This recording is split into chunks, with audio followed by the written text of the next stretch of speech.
16 फरवरी 2026 important current affairs. सक्रिय smartphone users में भारत का स्थान। भारत दुनिया का दूसरा सबसे बड़ा देश बन गया है और चीन पहले स्थान पर है।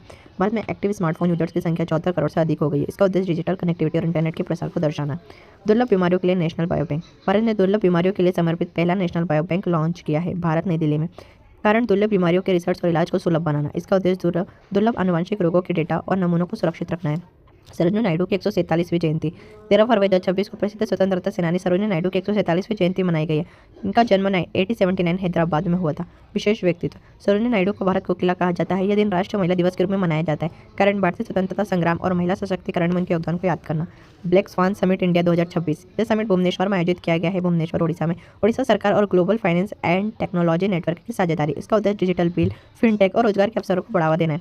Asian rifle pistol championship 2026। Bharat ने कुल 94 मेडल जीतकर शीर्ष स्थान प्राप्त किया है। इसमें 51 गोल्ड, 23 सिल्वर और 20 ब्रॉन्ज मेडल शामिल है। निशानेबाजी शूटिंग में भारत की वैश्विक शक्ति का प्रदर्शन करने का उद्देश्य है। हाल ही में मड वॉल्केनो विस्फोट। अंडमान के दिगलीपुर में मड वॉल्केनो का विस्फोट हुआ है। अंडमान एवं निकोबार द्वीप समूह। इसके कारण भूगर्भीय हलचल जिससे कीचड़, गैस और पानी का रिसाव होता है। इसमें लावा नहीं निकलता। इसका उद्देश्य इस प्राकृतिक घटना का अध्ययन और सुरक्षा निगरानी है। कोसोवो की नई सरकार। कोसोवो की संसद ने अल्बिन कुर्ती के नेतृत्व वाली नई सरकार को मंजूरी दी है।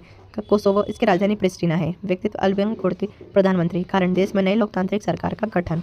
Arctic sentry mission. यह मिशन नाटो ने शुरू किया है। कहाँ? आर्कटिक क्षेत्र में। इसका कारण आर्कटिक क्षेत्र में सुरक्षा चुनौतियां और रूस की सैन्य गतिविधियों पर नजर रखना। इसका उद्देश्य सैन्य गठबंधन को बढ़ाना और क्षेत्र बहुक्षेत्रीय सैन्य गतिविधि संचालित करना है। ग्रिपेन ई लड़ाकू विमान का प्रस्ताव। साब एबी कंपनी ने IAF भारतीय वायुसेना को प्रस्ताव पेश किया है। स्वीडन साब कंपनी का देश है और भारत के बीच हुआ है। कारण भारतीय वायुसेना की लड़ाकू विमानों की जरूरतों को पूरा करना। उद्देश्य रक्षा सौदों के तहत आधुनिक तकनीकों की आपूर्ति। रक्षा अधिग्रहण परिषद की मंजूरी। DSC ने 3.60 लाख करोड़ रुपए के पूंजीगत अधिग्रहण प्रस्ताव को मंजूरी दी है। रक्षा मंत्रालय भारत सरकार। भारतीय सेनाओं के आधुनिकीकरण और रक्षा शक्ति को बढ़ाने के लिए रक्षा क्षेत्र में आत्मनिर्भरता और सेनाओं को नई तकनीक से लैस करना।